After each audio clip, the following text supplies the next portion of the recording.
Oke, ketemu lagi di channel inovasi. Kali ini kita akan bahas cara menggunakan alat ukur atau meter digital. Jadi di sini mereknya adalah Richmeter 101. Nah, di sini bagaimana cara menggunakan dari apometer ini. Nah, apometer ini terdiri dari satu buah alat yang di sini ada baterai di dalamnya. Kemudian di sini ada probe kabel. Nah, jadi kita akan coba dulu bagian-bagiannya. Nah, di sini ada layarnya, ya. Kemudian ini ada rotasi untuk skala meternya, apa yang diukur. Ini ada probe merah. Jadi kalau probe merah ini digunakan untuk volt, tegangan, listrik atau baterai. Ohm ini untuk tahanan, nyambung tidaknya kabel. Hertz ini untuk frekuensi. Kemudian di sini ada C, kapasitor. Kemudian ada dioda, ini bunyi, kemudian miliampere. Jadi pasangannya ini adalah yang hitam ini. Jadi ini kalau ohm ini adalah negatifnya ketemu dengan ini. Jadi kalau kita akan gunakan merah ini ke sini, kemudian kabel hitamnya ke sini, maka kita bisa menggunakan ini untuk mengukur volt, ohm, hertz, dan C. Jadi ada bunyi bipnya juga. Nah, ini kemudian kapan menggunakan 10 ampere?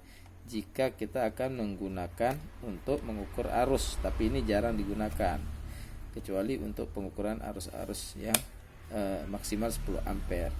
Jadi yang kita bahas sekarang ini adalah bagaimana menggunakan dasar dulu di apometer digital. Ini apometer digital, jadi ada apometer digital, ada apometer manual. Nah, di sini yang perlu kita perhatikan adalah ini ada tombol hold.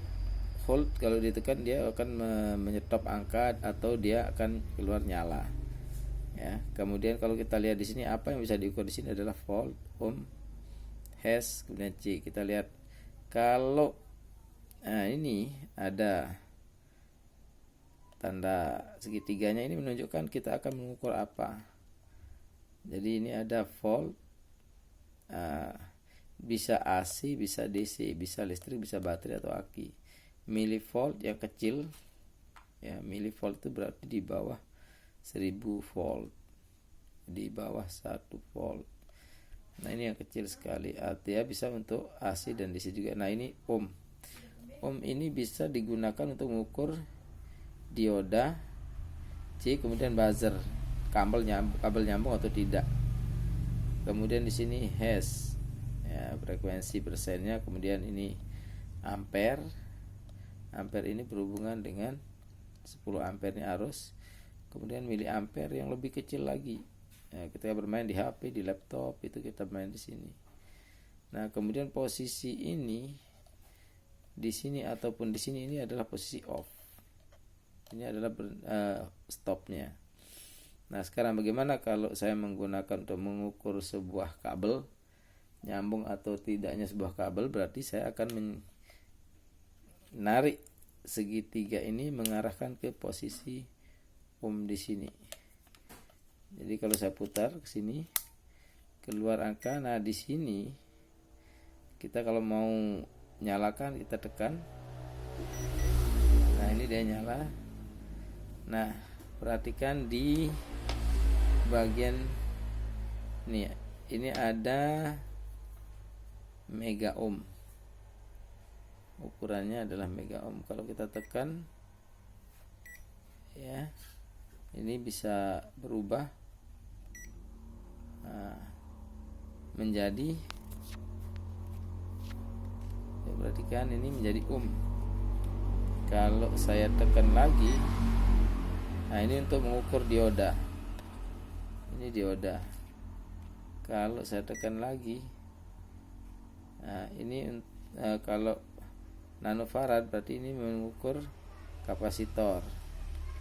Kalau saya tekan lagi, dia menuju ke mega ohm, tekanan yang sangat besar. Nah, jadi kalau kita hanya mengukur yang kecil-kecil kabel nyambung atau tidaknya, berarti kita cukup menggunakan skala ohm ini, ya. Jadi kalau kita perhatikan di sini, ini adalah simbol ohm. Ini adalah simbol ohm. Jadi kalau saya menggunakan untuk nyambung tidaknya kabel, jadi bisa saya gunakan ini skala ohm ini. Kita perhatikan, kita tes dulu. Nah, ini posisinya tadi adalah di ohm. 1 Pro ini kalau mengukur kabel boleh bolak-balik mana-mana. Yang mana-mana boleh. Nah, kita lihat. Di sini menunjukkan angka berbunyi. Kalau dia berbunyi, jika nilai tahanannya menjadi sangat kecil,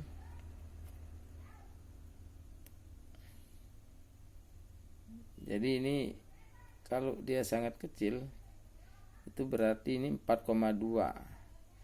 Berarti tahanannya sangat kecil. Semakin kecil tahanan, berarti kabel itu semakin nyambung karena penahannya semakin kecil. Jadi kalau hanya sekedar mengukur kabel, kita bisa menggunakan ini.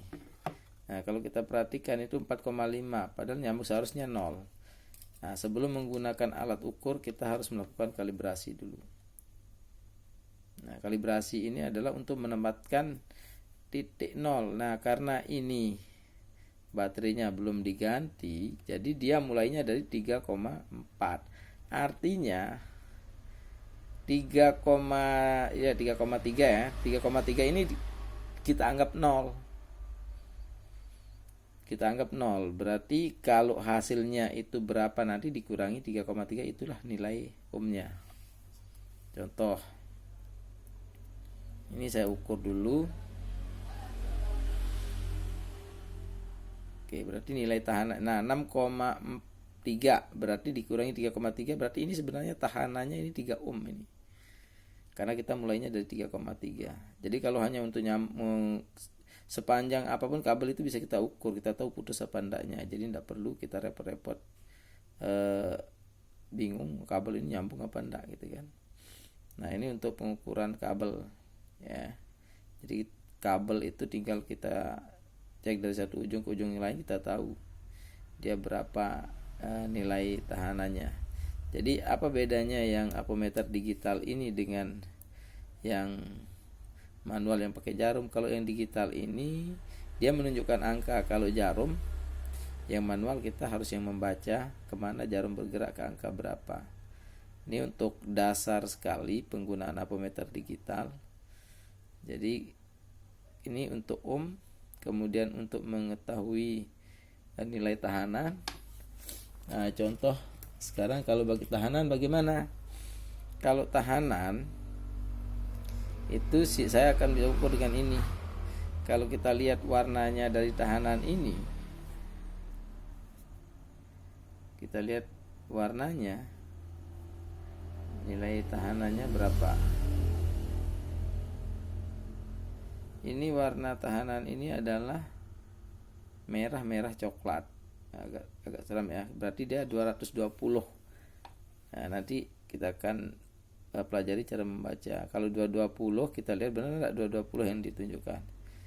Nah, ini benar 220 ohm. Kalau kita kurangi 3,3 sebenarnya dia bukan 220. Dia nilainya adalah sekitar 218 ohm ini. Jadi ada toleransi di sana sebesar, kalau ini emas berarti 5%. Jadi lebih kurangnya itu. Jadi nilainya ini 220 ohm. Nah, apometer digital ini kita yang ditunjukkan angka. Nah, jadi kalau kita mengukur tahanan, berarti ya angkanya yang akan muncul. Oke, untuk berikutnya nanti kita akan lanjutkan ke pengukuran yang lain. Terima kasih.